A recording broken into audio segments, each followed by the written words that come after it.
Hey guys, I'm Dr. Van Chiropractic Wellness Center. So I get a lot of questions asking about why do I adjust the neck sitting up?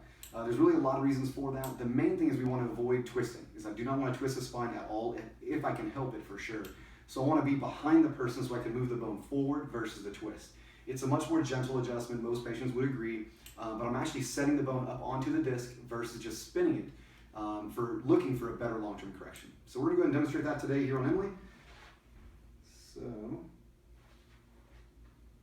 So all we do is we tilt over to one side, it'll be a gentle pressure and then a push forward. Just like that. Perfect.